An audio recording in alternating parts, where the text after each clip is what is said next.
साथियों, आज है day 2 of 75 day heart challenge. तो आज भी हम इंग्लिश प्रैक्टिस के लिए कंटेंट क्रिएट करेंगे, जिससे कि हम स्टोरी तो ब्रह्मचर्य से सुनते हैं और उसे ट्रांसलेट करके हम अंग्रेजी को, अपनी फ्लुएंसी को और भी स्ट्रॉन्ग करना चाहते हैं और कर रहे हैं। इसलिए हम दूसरे दिन और दूसरी स्टोरी पर चलते हैं आगे। तो सबसे पहले बात करते हैं कौन सी जगह, कौन सी चीज़ें और कौन से पशु प्राणहीन होते हैं। तो सबसे पहले करते हैं मनुष्यों में ऐसे प्रकार के मनुष्य जिनके अंदर प्राण कम होते हैं वो हैं, जैसे मांस खाते हैं, मदिरा पीते हैं, सिगरेट पीते हैं, व्यसन करते हैं और गलत लोगों की संगत करते हैं। ऐसे लोगों के साथ मात्र रहने से आपकी इमेज खराब हो सकती है, आपकी रेपुटेशन खराब हो सकती है, आपको लोग गलत निगाहों से देख सकते हैं। ऐसे लोग आपकी नज़र में होंगे और आप जानते होंगे, तो आप अपने आप से समझ जाएं। पशुओं में ऐसे पशु जो मांसाहारी हैं और जो गंदगी में रहना पसंद करते हैं, जैसे सूअर, भैंस, गधे, बिल्ली, कुत्ते, सियार, सांप, छिपकली और भी कई जानवर होते हैं जिनके अंदर प्राणों की मात्रा बहुत कम होती है, ना के बराबर होती है। और तीसरे नंबर पे आते हैं स्थान।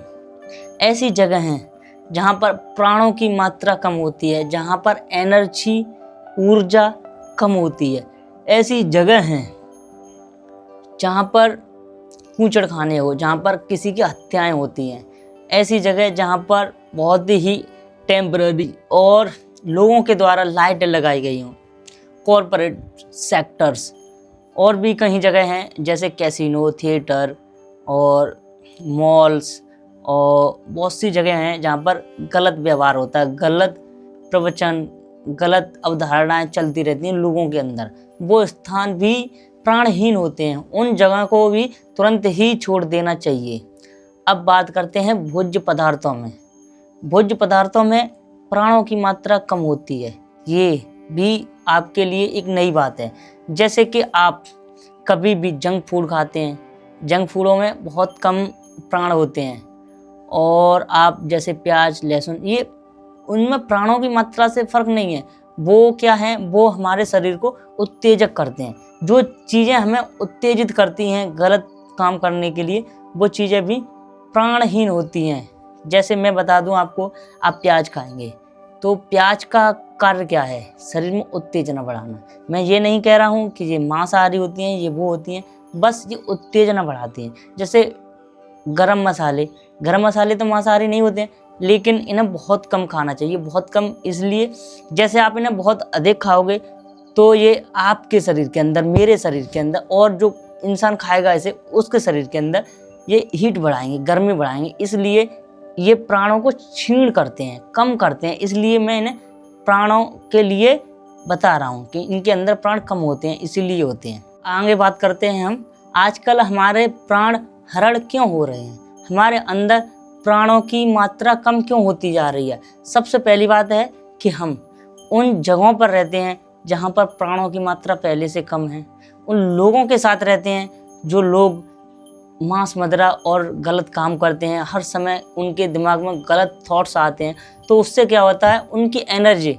जैसे आपने कभी हीट का चैप्टर पढ़ा होगा, मैंने कक्षा 4 में जब मैं था मैंने पढ़ा था, मुझे याद है, क्योंकि मैंने उसके बाद में फिर से, जब मैं 12th में था तो सर बताते थे, तो फिर मैंने उस चैप्टर को फिर से देखा, तो वाकई में वो चीज़ काम करती है। हीट का रूल होता है कि जहाँ पर हीट कम है और जहाँ पर अधिक है, तो वो वहाँ से कम की ओर जाने लगती है, अधिक से कम की ओर जाने लगती है।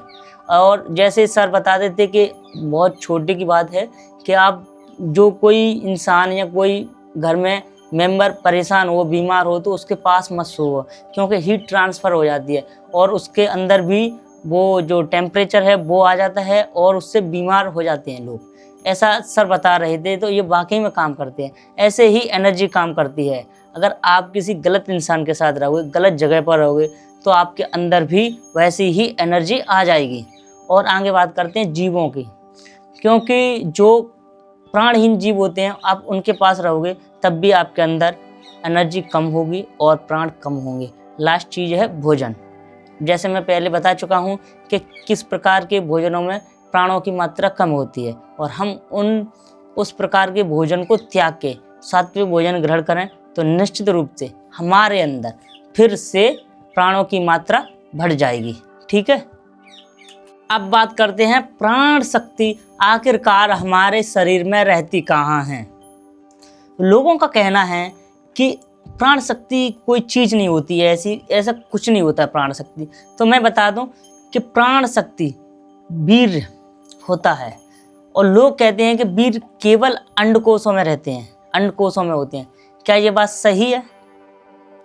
बिल्कुल नहीं, ये बात 100% गलत है।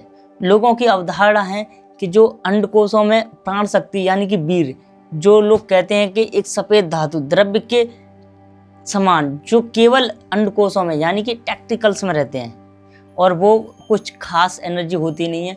जो एनर्जी होती है वो शरीर के अंदर आती है, और उसे कुछ समय बाद अगर शरीर से ओवर हो जाती है तो उसे या तो मास्टरबेशन करके निकाल दो, या फिर वो स्वयं ही जब हम सोते हैं उस समय निकल जाएगा, और इसे करने में कोई हानि नहीं होती है। लोग ऐसा कहते हैं, जबकि ये बात बिल्कुल गलत है।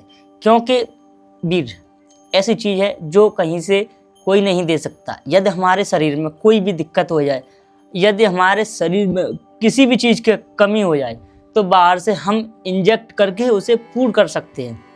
लेकिन वीर्य एक ऐसी चीज़ है जो एक बार चली जाए, एक बार व्यवहार हो जाए, तो वो फिर मेहनत करके ही और धीरे धीरे बनती है। उसका एक प्रोसेस है। यदि आपके अंदर खून की कमी है तो आप उसे पूरा कर सकते हैं, कैल्शियम की कमी है तो आप उसे पूरा कर सकते हैं, और भी कोई चीज़ है जिसकी आपके अंदर कमी है तो आप उसे पूरा कर सकते हैं। लेकिन वीर्य एक ऐसी चीज़ है जिसका कोई शॉर्टकट नहीं होता। उसके लिए मेहनत करनी होती है, उसे पचाना पड़ता है, उसे संभालना पड़ता है।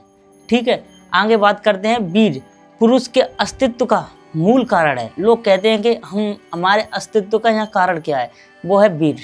आप वीर्य के ही बलबूते पर यहाँ पर हैं, आप वीर्य के ही गुण और तत्व के कारण आप यहाँ पर जिंदा हैं और आप रह रहे हैं। आप इस चीज़ को ऐसे समझ सकते हैं जैसे एक सूर्य को लोग क्यों जानते हैं? क्यों? सूर्य लाइट देता है, प्रकाश देता है। अगर सूर्य प्रकाश ना दे, अंधकार दे, तो कोई कहेगा इसे कि ये सूर्य है। उसी प्रकार चंद्रमा रोशनी देता है, चमक देता है। ये चंद्रमा लाइट देने लग जाए तो कोई कहेगा उसे चंद्रमा। उसी प्रकार जैसे आग का कार्य क्या होता है? आग हमेशा लोगों को हीट देती है, ताप देती है। आग से कोई छुएगा तो उसे महसूस होगी तपन, जलन। उसी प्रकार से जैसे कोई मीठा खाता है, तो कोई मीठी चीज़ खाता है तो उसकी मीठा होने का क्या तत्व है, क्या गुण है उसके अंदर? तो वो है कि वो मिठास, उसके अंदर मिठास होती है। उसी प्रकार लोगों के अंदर वीर्य होता है। उनके अंदर वीर्य से उनकी पहचान होती है कि ये इंसान पुरुष है। और किसी इंसान के अंदर अगर वीर्य कम है तो उसे समझ लो कि वो पुरुष के और पौरुष के मामले में कम है, वो किसी लक्ष्य को पाने के लिए अभी कैपेबल नहीं है। इसीलिए जिन लोगों के पास पौरुष होता है यानी कि वीर्य होता है, वो हर समय नई नई प्रगति करते रहते हैं, हर समय कुछ ना कुछ पाते रहते हैं। जी हाँ, जैसे आपको हम बता दें कि पेड़ की 5 अवस्थाएं होती हैं। जैसे कि फूल, सबसे पहले पेड़ होता है फूल से बनता है फल, फूल के बाद बनेगा फल, और फिर फल के बाद वो क्या बनेगा? फल से निकलेंगे बीज बनेगा, फिर बीज को फिर से बो देंगे तो फिर बनेगा पौधा, पौधे से फिर बनेगा पेड़। यही क्रिया चलती रहती है। इसी प्रकार हमारे अंदर भी वीर्य की 5 अवस्थाएं होती हैं, और वो भी इसी प्रकार चलती रहती है। जैसे उसकी 5 अवस्थाएं हैं। सबसे पहले होती है गुणावस्था से फिर वो आता है प्राणावस्था में, और फिर प्राणावस्था से जाता है ऊर्जावस्था में, ऊर्जावस्था के बाद में पहुंचता है वो वीर्यावस्था में यानी कि बीजावस्था में। ठीक है ना? यदि कोई यहाँ से साध लेता है तो उसके बाद में वो पहुंचता है अमृत अवस्था में। अमृत अवस्था से उसकी अधोगामी होती है और वो उच्च लोकों में जाता है। ऊर्ध्वगामी होती है। ऊर्ध्वगामी होने के बाद में वो उच्च लोकों में जाता है, यानी कि हदोगामी नहीं होती है। हदोगामी जब होती है जब हम उसे बीर्जावस्था से उसे व्यय कर दें, उसे खर्च कर दें, तो हमारी हदोगामी होगी यदि हमने उसे नष्ट किया है तो। ये चीज़ें होती हैं। तो हम अब यहाँ से आगे बताएंगे कल कि 5 अवस्थाएं कैसे काम करती हैं, कैसे अपने शरीर के अंदर आती हैं और उनका यूज कैसे किया जाना चाहिए। तो मिलते हैं कल